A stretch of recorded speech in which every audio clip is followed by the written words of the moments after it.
জান্নাত বা স্বর্গ বা বেহেশত কাদের জন্য, এ বিষয়ে কোরআন কি বলছে? কোরআন শুধু কি নামাজ পড়লে জান্নাত পাওয়া যাবে? না, এ ব্যাপারে খুব একটা তথ্য আপনি কোরআনে পাবেন না। তাহলে কীভাবে জান্নাতে পাওয়া যাবে সেই বিষয়টা আমি আপনাদেরকে তুলে ধরছি, আমার সাথে থাকুন। চলুন শুরু করি। নাম্বার 1,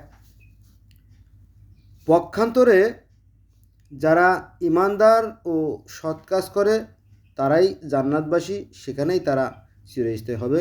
সূরা আল বাকারা আয়াত নম্বর 82। তারপর, যে স্বতঃস্ফূর্তভাবে সৎ কাজ করে তাকে আল্লাহ পুরস্কার দেন, তিনি সর্বজ্ঞ। এটা আছে সূরা বাকারা আয়াত নম্বর 158, 58 আর কি, 158। 3 নম্বরে, যদি কেউ খুশিতে অতিরিক্ত সৎ কাজ করে তবে উহা অধিক কল্যাণকর। এটা আছে সূরা আল বাকারা আয়াত নম্বর 84। তোমরাই শ্রেষ্ঠ দল, মানব জাতির জন্য অভ্যুত্থান হয়েছ, তোমরা সৎ কাজে নির্দেশ দাও আর অসৎ কার্য করা থেকে নিষেধ করো। সূরা আল ইমরান আয়াত নম্বর 110। যারা সৎ কাজ করে ও সাবধানে চলে তাদের জন্য রয়েছে পুরস্কার, মহা পুরস্কার। এটা আছে সূরা আল ইমরান আয়াত নম্বর 172। আর যারা বিশ্বাস করে ও সৎ কাজ করে তাদের জান্নাতে প্রবেশ করাবো। কে বলতেছে? আল্লাহ বলতেছে। কাদেরকে আল্লাহ জান্নাতে প্রবেশ করাবে? যারা বিশ্বাস করে সৃষ্টিকর্তা এবং সৎ কাজ করে তাদেরকে। এটা আছে সূরা আন-নেসা আয়াত নম্বর 57, মানে 57। যারা বিশ্বাস করে ও সৎ কাজ করে তারা পূর্বে যা ভক্ষণ করেছে তার জন্য তাদের কোনো পাপ নেই। এটা আছে সূরা মায়দা আয়াত নম্বর 93। আর এভাবেই আমি পুরস্কৃত করি সৎ কর্মপরায়ণদের। কাদেরকে আল্লাহ পুরস্কৃত করবেন বা করেন? যারা সৎ কর্মপরায়ণ। এখন বাঙালির ভিতরে সৎ কর্মী কয়জন আছে এটা একটা চিন্তা ভাবনার বিষয়। এটা আছে সূরা আনাম আয়াত নম্বর 84। কেউ কোনো সৎ কাজ করলে তার 10 গুণ পাবে। কারণ কি? লোকের অভাব। আমি 1990 সালে এসএসসি পাস করছিলাম, তো তখন কলেজে কোনো পাই নেই, মানে লোকই নাই, সামান্য কিছু লোক কলেজে। খুব মনে মনে আশা ছিল যে কলেজে যদি কোনোদিন যেতে পারি, অর্থাৎ এসএসসি কোনোদিন পাস করতে পারি, তো হয়তো প্রেম করব। কিন্তু আসলে মেয়ে ভাগ্যে জুটছিল না, কারণ মেয়ের সংখ্যা খুবই নগণ্য ছিল আর কি। যাক, মূল কথা আসি, কিসের ভিতরে কী পান্থাপতি কী। এভাবে আমি পুরস্কৃত করি সৎকর্মপরায়ণদের। সূরা আনাম আয়াত নম্বর 84। কেউ কোনো সৎ কাজ করলে 10 গুণ পাবে। এটা আছে সূরা আনাম আয়াত নম্বর 160। যারা মঙ্গল কাজ করে, মঙ্গল কাজ বুঝছেন না? ভালো কাজ, সৎ কাজ। এটা কোথায় পাবেন? আপনার বিবেকের কাছে প্রশ্ন করলে সেখানে পাবেন, সে বলে দেবে কোনটা সৎ আর কোনটা অসৎ। যারা মঙ্গল কাজ করে তাদের জন্য আছে কল্যাণ, আরও কিছু। এরা ওরাই জান্নাতি। সৎ কাজ যারা করবে তারাই জান্নাতি। এটা আছে সূরা ইউনূসের 26 নম্বর আয়াতে। কিন্তু যারা ধৈর্যশীল এবং সৎকর্মপরায়ণ তাদের জন্য ক্ষমা এবং মহাপুরস্কার। এটা আছে সূরা হুদ আয়াত নম্বর 11। নিশ্চয়ই যারা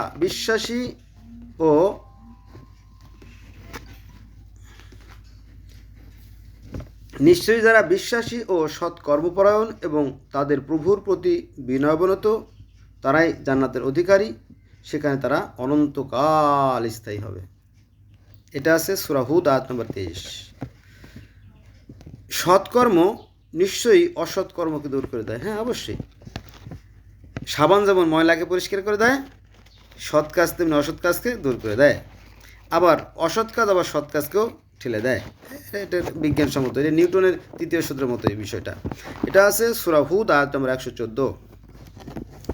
বিশ্বাসীগণ যারা সৎ কাজ করে তাদের এ সুসংবাদ দেওয়ার জন্য যে তাদের জন্য আছে উত্তম পুরস্কার।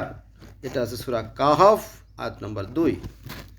যারা বিশ্বাসী ও সৎকর্ম করে আমি তাদের পুরস্কৃত করি। এটা আছে সূরা কাহফের 30 নম্বর আয়াত। এবং যারা তার কাছে বিশ্বাসী হয়ে ও সৎ কাজ করে উপস্থিত হবে, অর্থাৎ আল্লাহর কাছে, ওদের জন্য আছে উচ্চ মর্যাদা। এটা আছে সূরা তাহা আয়াত নম্বর 75। এরপরে এবং যে বিশ্বাসী হয়ে সৎ কাজ করে তার অবিচার ও ক্ষতির আশঙ্কা নেই। এটা আছে সূরা তাহা আয়াত নম্বর 112। বন্ধুরা, একটা কথা লক্ষণীয় যে ইসলাম ধর্ম আরবে আসার পূর্বেও শুধুমাত্র আরবে 4টে ধর্ম ছিল: প্যাগান, হানাফাইট, খ্রিস্টান আর এই যে প্রাচীন যে ধর্ম, 4টে ধর্ম তখন আরবে ছিল। আর পৃথিবীতে হাজার হাজার ধর্ম তখন এসে গেছিল। ভালো করে খেয়াল রাখবেন, এটা কিন্তু নতুন কিছুই না, নতুন ধর্ম না। তো এর মধ্যে এই যে 4300 ধর্ম, এরা সবাই কিন্তু সেই একই সৃষ্টিকতা বিশ্বাস করে। বিশ্বাস থেকে কিন্তু ধর্মের সৃষ্টি। মূল কথা আসি,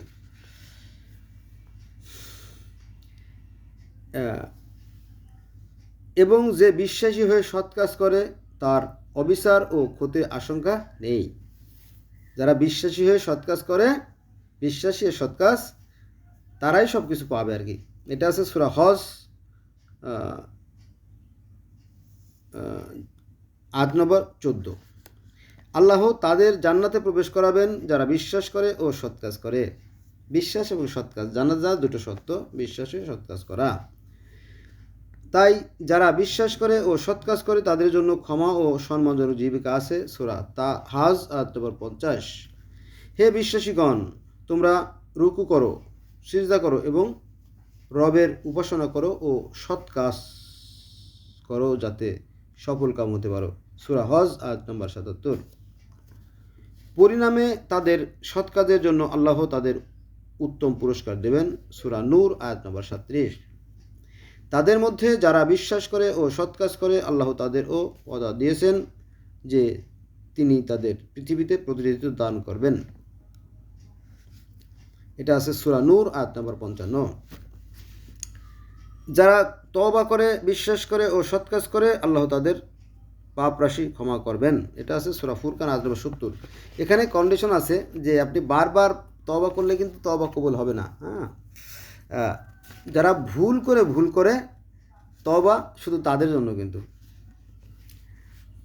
আচ্ছা, যে ব্যক্তি তওবা করে ও সৎ কাজ করে তা সম্পূর্ণরূপে আল্লাহর অভিমুখী হয়। এটা আছে সূরা শুরা আয়াত নম্বর 71। তবে যে বাড়াবাড়ি করে তারপর মন্দ কাজের পরিবর্তে সৎ কাজ করে তার প্রতি আমি ক্ষমাশীল ও পরম দয়ালু। সূরা নামল আয়াত নম্বর 11। অনেক আছে না যে অজ্ঞতাবশত না জেনে শুনে বাড়াবাড়ি করে বা ভুল করে, পরে সে নিজেকে তওবা করে, তওবা মানে কি বিরত থাকা বা ফিরে আসা, তখন তাকে আল্লাহ ক্ষমা করবেন। এরকম একটা সুযোগ, একটা অপশন দেওয়া আছে। যেমন আমাদের রাষ্ট্রপতি জিল্লুর রহমান সাহেব, তাই না, হত্যা মামলার আসামিকেও কি মুক্ত করে দিয়েছিলেন। এটা একটা বিশেষ ক্ষমতা প্রেসিডেন্টের থাকে।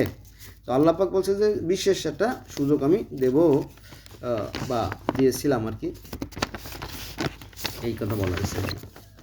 এবার আসেন, যে কেউ সৎ কাজ করে সে উৎকৃষ্ট প্রতিফল পাবে এবং যেদিন ওরা শঙ্কা হতে নিরাপদ থাকবে। যারা সৎ কাজ করে তাদেরকে কোনো ভয় নাই। সেই কথায় শঙ্কা মানে কি ভয়, তাই না, আতঙ্ক, দ্বিধা, দ্বন্দ্ব, সংঘাত, তো সেটার থেকে নিরাপদ থাকবে। সূরা নামল আয়াত নম্বর 89 অর্থাৎ 89 আর কি। যে কেউ সৎ কাজ করে সে তার কর্ম অপেক্ষা অধিক ফল পাবে, বোনাস। এটা আছে সূরা কাসাস আয়াত নম্বর 84। এবং যারা বিশ্বাস করে ও সৎ কাজ করে আমি নিশ্চয়ই তাদের দোষ ত্রুটিগুলো দূর করে দেব এবং তাদের কর্মের উত্তম ফল দান করব। সূরা আনকাবুত আয়াত নম্বর 7। দেখবেন পুরো কুরআন শরীফ ধরে একই কথা, সৎ কাজ আর বিশ্বাস আর সৎ কাজ আর বিশ্বাস। কিন্তু হুজুর এই সমস্ত সৎ কাজ আর বিশ্বাস বাদ দিয়ে শুধু নামাজ নিয়ে ব্যস্ত। নামাজ তো ডেপ লাইট, তাই না? নামাজ শব্দের অর্থ কি এটাই তো জানে না। নামাজ মানে কি সেটাই তো জানে না। নামাজ শব্দের অর্থ হচ্ছে স্মরণ, সংযোগ বা যোগাযোগ। এখন এটা করতে হবে 24 ঘন্টা। কারো ভিতরে যদি ক্ষুধা ভীরুতা থেকে থাকে, ভয় থেকে থাকে, তার দ্বারা আর কি অন্যায় কাজ হতে পারে না। তার দ্বারাই হবে সৎ কাজ তাই না? যেহেতু সে বিশ্বাস করছে এটা আর কি। কিন্তু নবী মুহাম্মদ সাল্লাল্লাহু আলাইহি ওয়াসাল্লাম কিন্তু এই নামাজ পড়ে আর আল্লাহ পান নাই। আল্লাহরে পাইছেন উনি ওই হীরা গুহায় ধ্যান সাধনা করে, ধ্যান সাধনা তপস্যা আরাধনা করে পাইছেন। ঠিক আছে, প্রচলিত নামাজ কোরআনের কোথাও নাই। পুরো ধোঁকাবাজি, পুরো জাতিটাকে গোল্লায় দিছে, ধ্বংস করে ফেলাইছে এই আলেমরা। যাক, কোরআন কিন্তু ওরা আলোচনা করে না। দেখবেন যে বিভিন্ন মসজিদে গেলে শুক্রবারের দিন খালি কিচ্ছা আর কাহিনী আর গল্প, আবার ওয়াজের মাহফিলে সেই কিচ্ছা কাহিনী, হ্যাঁ, যেগুলো কোরআনে নাই সেইগুলো, যেমন কবরের আযাব, হ্যাঁ, ধোঁকাবাজি। এগুলো যার যা খুশি করুক, সমস্যা নাই, এখানেই তো শেষ না। আচ্ছা চলুন আবার শুরু করে আবার কোরআনে চলে যাই।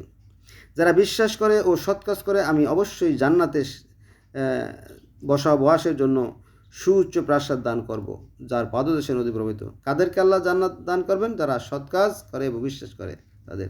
এটা হচ্ছে সূরা আনকাবুত আয়াত নাম্বার 58, দ্যাটস মিন 58। আল্লাহ অবশ্যই সৎ কর্মীদের সঙ্গেই থাকেন।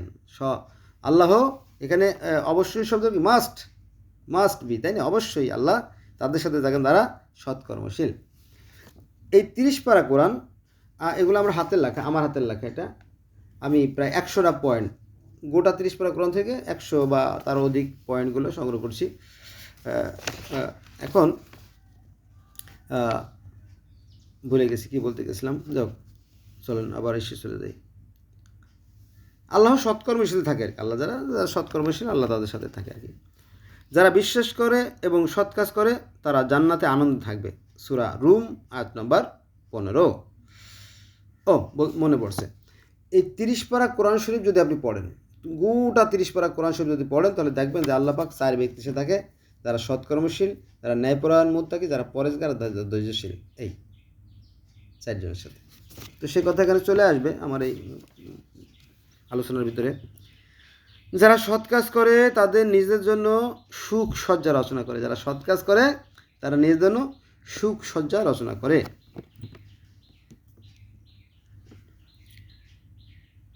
এটা আছে সূরা রুমের 44 নম্বর আয়াতে। কারণ যারা বিশ্বাস করে ও সৎ কাজ করে আল্লাহ তাদের নিজ অনুগ্রহে পুরস্কৃত করবেন। সূরা রুম আয়াত নম্বর 45। যারা বিশ্বাস করে ও সৎ কাজ করে তাদের জন্য আছে সুখ উদ্যান। এটা আছে সূরা লুকমান আয়াত নম্বর 8।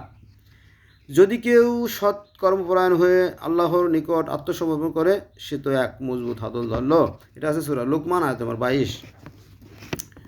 আমরা সৎ কাজ করব, নিশ্চয়ই আমরা দৃঢ় বিশ্বাসী হব। সূরা সাজদা আয়াত নম্বর 12। যারা বিশ্বাস করে এবং সৎ কাজ করে তাদের কৃতকর্মের ফলস্বরূপ তাদের আপ্যায়নের জন্য জান্নাত হবে তাদের বাসস্থান।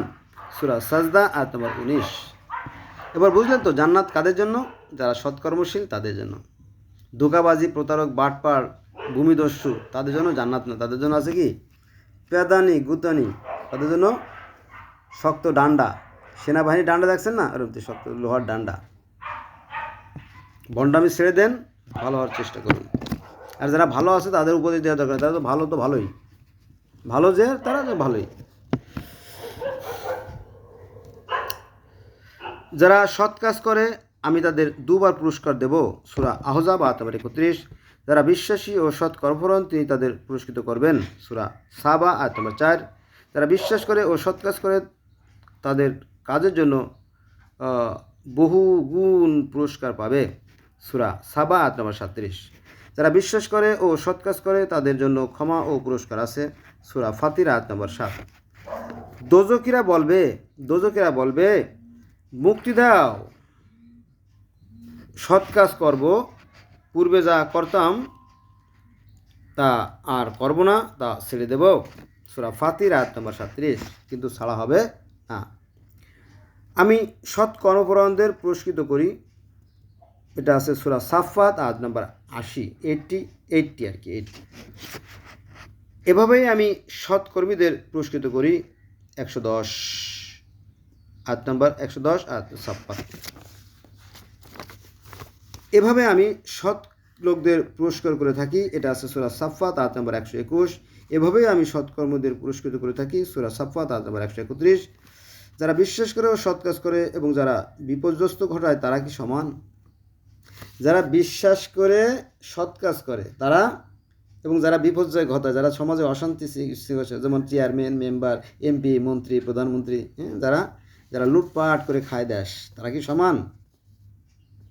এই কথাটা কেন বললাম, অনেকের কাছে মাইন্ড লাগবে। দেখবে যে এই রাজনীতি করতে গেলে অস্ত্র, জনবল আর টাকা এগুলো লাগে। এটা আসলে একটা শক্তির মহড়া, শক্তির খেলা। ভদ্রলোক, সৎলোক আপনি রাজনীতিতে সহজে পাবেন না, পাবেন হাতে গোনার বাইরে। ক্লিয়ার? এবার চলেন আবার আলোচনা করি। সৎ কাজের জন্য তাদের পুরস্কারিত করবেন, এটা আছে সূরা জুমার আয়াত নম্বর 35। যদি পুনরায় পৃথিবীতে পাঠানো হতো আমি হতাম সৎকর্মপরায়ণ, এটা আছে সূরা জুমার আয়াত নম্বর 58। যারা দোজকি, যারা দোজকে যাবে তারা আফসোস করবে এবং বলবে হায় হায়, তাই না, আমাদেরকে যদি আবার পৃথিবীতে পাঠাতো আমরা সৎকর্ম করতাম। আচ্ছা, যারা বিশ্বাসী হয়ে সৎ কাজ করে তারা প্রবেশ করবে জান্নাতে, সূরা মুমিন আয়াত নম্বর 40। সমন্বয় অন্ধ ও চক্ষুমান এবং যারা বিশ্বাস করে ও সৎ কাজ করে, এটা আছে সূরা মুমিন আয়াত নম্বর 58। চক্ষুমানরা সব দেখে আর অন্ধরা কিছু দেখতে পারে না, এখানে সৎকর্ম আর অন্ধরা এক না, সে কথা বলা হয়েছে। যারা সমাজে অবিশ্রাম সৃষ্টি করে তারা এক না। মনে করছেন যে তওবা করলেই সব জান্নাত হয়ে যাবে, এটা ধোঁকাবাজি, এটা আলেমদেরই ধোঁকাবাজি, ঠিক আছে। তারা অনেক কৌশলে অনেক মিথ্যে কথা, উকিলরা যেমন শতকরা 99 মিথ্যে কথা না বললে উকিল হওয়া যায় না, ঠিক আলেমরাও সেমতি শতকরা 99 কাছাকাছি আর কি মিথ্যে কথা না বললে ভালো ওয়াজ বক্তা হওয়া যায় না। কোনো প্রশ্ন থাকলে প্রশ্ন করেন। I think I can challenge with our Maulana or হুজুর। আচ্ছা, যারা বিশ্বাস করে ও সৎ কাজ করে জান্নাতের মনোরম স্থানে প্রবেশ করবে, সূরা শূরা আয়াত নম্বর 22। যে সৎ কাজ করে সে তার কল্যাণের জন্যই করে, যে সৎ কাজ করবে সে তার নিজের কল্যাণ হবে। এরা সূরা জাসিয়া আয়াত নম্বর 15। যারা বিশ্বাস করে ও সৎ কাজ করে তাদের রব তাদের জান্নাতের প্রবেশ অধিকার দান করবেন, সূরা জাসিয়া আয়াত নম্বর 30। বন্ধুরা, মেমোরি শেষ হওয়ার আগে একটা কথা বলে রাখি, যারা সৎ কর্মী তাদের জন্য ঊর্ধ্ব জগতে আছে স্বর্গ, আর যারা অসৎ মানুষ তাদের জন্য আছে নরক। এটা আছে বেদের কথা, একই কথা বারবার আল্লাহ বলছেন। চলেন আবার শুরু করি। যারা বিশ্বাস করে ও সৎ কাজ করে তাদের রব তাদের জান্নাতের প্রবেশাধিকার দান করবেন, সূরা জাসিয়া আয়াত নম্বর 30। যারা সৎ কাজ করে তাদের সুসংবাদ দাও, সূরা আহকা আয়াত নম্বর 12। আমি সৎ কর্ম গ্রহণ করে মন্দ ক্ষমা করে জান্নাতে পাঠাই, সূরা আহকা আয়াত নম্বর 16। নিশ্চয়ই যারা বিশ্বাস করে এবং সৎ কাজ করে আল্লাহ তাদের জান্নাতে প্রবেশ করাবেন, সূরা মুহাম্মদ আয়াত নম্বর 12। যারা বিশ্বাস করে এবং মুমিন ও সৎ কাজ করে আল্লাহ তাদের ক্ষমা ও মহা পুরস্কারের প্রতিশ্রুতি দিয়েছেন। কাদের জন্য? যারা সৎ কর্মশীল, সৎ জান্নাতের জন্য কন্ডিশন একটা, সৎ কাজ কারা করবে? যারা সত্যিকার অর্থে সৃষ্টিকর্তা বিশ্বাস করে তারা সৎ কাজ করবে। এটা আছে সূরা ফাতহ আয়াত নম্বর 29। যে ব্যক্তি আল্লাহতে বিশ্বাস করে ও সৎ কাজ করে তার পাপ মোচন করে জান্নাতে প্রবেশ করাবেন, সূরা তাগাবুন আয়াত নম্বর 9। যে কেউ আল্লাহর উপর বিশ্বাস করে ও সৎ কাজ করে তিনি তাকে জান্নাতে প্রবেশ করাবেন, সূরা তালা আয়াত নম্বর 11। যিনি মৃত ও জীবন তোমাদের পরীক্ষার জন্য সৃষ্টি করেছেন, কে কর্মে উত্তম। কার কত টাকা পয়সা ওইগুলো দেখবে না, কারণ ওখানে তো আর বাংলাদেশি কোনো উকিল থাকবে না কিয়ামতের মাঠে, সেখানে ওই টাকা পয়সা দিয়ে কোনো কাজ হবে না। মনে করছেন যে উকিল মোহরি পেশকারি দিলে বোধহয় বাংলাদেশি কোর্টের মতো বিচার আমার পক্ষে রায় দেবে, না, এই সমস্ত ভণ্ডামি কোথায়, ওখানে চলবে না। যদি আপনি বোঝেন, আর যদি না বোঝেন তাহলে আপনি চালাই যান বাংলাদেশের নিয়মের মতো, কারণ এই বাইরে দেশে কোনো বিচার হয় না। ওই দিন আমি জজ কোর্টে গিয়ে বলছিলাম, ঢাকা জজ কোর্ট জনসন রোডে, যে কই এত 26,000 উকিল, দেশে তো কোনো বিচার আচার নাই। তো একজন মহিলা মিটমিট করে হাসলো এবং বলল যে হবে না বিচার, কারণ প্রতিদিন 15 জন 20 জন লোক খুন হয় এই বাংলাদেশে, কিন্তু বিচার কিছু হয় না। সারা বছর একদিনে যে পরিমাণ হত্যা হয় সারা বছরে সেটা বিচার হয় না। আমি বললাম কবে সেই এরশাদ শিকদারে মারা হয়েছিল খুলনার, আর কবে সেই মনিরকে ফাঁসি দেওয়া হয়েছিল, আর তো দেখলাম না। তো বলে হবে না। যাও, যারা এই খুনিদেরকে বাঁচিয়ে দেয় তাদের জন্য আবার আছে কঠিন শাস্তির ব্যবস্থা। যাও, যিনি মৃত ও জীবন তোমাদের জন্য পরীক্ষার জন্য সৃষ্টি করেছেন, কে কর্মে উত্তম। দেখেন, এই যে আমাদের জীবন মৃত্যু, এগুলো মূলত কিসের জন্য? কে কর্মে উত্তম এর জন্য, কিন্তু কিটা কত নামাজ পড়লো, কিটা রোজা থাকলো, কিটা হজে গেল না গেল, এই সমস্ত কথা নাই। হজ করলে জান্নাত পাবেন এগুলো কোথাও নাই, কিন্তু যদি থাকে তাহলে কমেন্ট করে জানায়েন, আমি তওবা পড়ে নেব। যিনি আচ্ছা যাক, এটা আছে কোথায়? যিনি মৃত ও জীবন তোমাদের পরীক্ষার জন্য সৃষ্টি করেছেন, কে কর্মে উত্তম, এটা আছে সূরা মুলক আয়াত নম্বর 2। পানাহার করো তৃপ্তির সঙ্গে, তোমরা পার্থিব জীবনে সৎকর্ম করছিলে, সূরা হাক্কা আয়াত নম্বর 24। জান্নাতে আল্লাহ পাক বলবেন তোমরা অনেক কষ্ট করছো, তোমাদের জন্য এখন অফুরন্ত খাবার। আচ্ছা, সৎকর্মীরা পান করবে কর্পূরের পানি মিশ্রিত শরাব, এটা আছে সূরা দাহর আয়াত নম্বর 5। হে মানুষ, তোমার রবের নিকট পৌঁছানো পর্যন্ত যে কাজ করে থাকো তা দেখতে পাবে, যে কর্ম করবে তা তাকে দেখানো হবে, সূরা ইনশিকাক আয়াত নম্বর 6। কিন্তু যারা বিশ্বাস করে ও সৎ কাজ করে তাদের জন্য নিরবচ্ছিন্ন পুরস্কার রয়েছে, সূরা ইনশিকাক আয়াত নম্বর 25। নিশ্চয়ই যারা বিশ্বাস করে ও সৎ কাজ করে তাদের জন্য রয়েছে জান্নাত, তার পদদেশে নদী প্রবাহিত, এ মহা এক সাফল্য, সূরা বুরুজ আয়াত নম্বর 11। সে বলবে, হায় আমার এই জীবন এর জন্য যদি কিছু সৎ কাজ করে রাখতে পারতাম, মানে দোজখের আফসোস করবে, কি ভুলটা করেছি, যদি কিছু সৎ কাজ করতাম, আজকে সুখে থাকতে পারতাম, আজকে নরকে জ্বলতে হচ্ছে। এটা আছে সূরা ফাজর আয়াত নম্বর 24। এবার আসেন, যারা বিশ্বাসী ও সৎকর্মপরায়ণ এদের জন্য আছে নিরবচ্ছিন্ন পুরস্কার, নিরবচ্ছিন্ন পুরস্কার, একটার পর একটা পুরস্কার, সূরা 3 আয়াত নম্বর 6। যারা বিশ্বাস করে ও সৎ কাজ করে তারাই সৃষ্টি শ্রেষ্ঠ, সূরা বাইনা আয়াত নম্বর 7। কেউ অনুপরিমাণ সৎ কাজ করলে তা দেখবে, এবং কেউ যদি অনুপরিমাণ অসৎ কাজ করে তা তাকে দেখানো হবে, সূরা জিলজাল আয়াত নম্বর 7 এবং 8। মানুষ অবশ্যই ক্ষতিগ্রস্ত। আল্লাহ পাক মানুষকে কোরআন শরীফে 65 জায়গায় শুধু গালাগালি করছে, শুধু গালাগালি, বদমাইশ।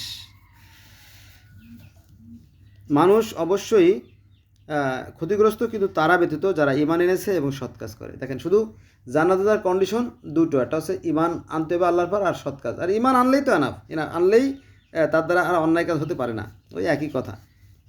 হ্যাঁ, সুতা ছাড়া যেমন ফুলের মালা হয় না, ওরকম আর কি। এটা আছে সূরা আসর আয়াত নম্বর 2 এবং 3। এবং যারা নিজেদের নামাজে যত্নবান, নামাজ কিন্তু নামাজ মানে ওই কপাল ঘষা না, রুকু সেজদা এগুলো না, কিন্তু নামাজ মানে কি সৃষ্টিকর্তাকে স্মরণ করার কথা বলা হয়েছে, সেই নামাজ, তারাই হবে অধিকারী হবে ফেরদাউসের, যারা ওখানে চিরস্থায়ী হবে। এটা আছে আপনার সূরা মুমিনুন আয়াত নম্বর 9, আয়াত নম্বর 10 এবং আয়াত নম্বর 11-তে, বোঝা গেছে সেটা। এবং যারা নিজেদের নামাজে যত্নবান তারাই সম্মানিত হবে জান্নাতে, সূরা মাআরিজ আয়াত নম্বর 34।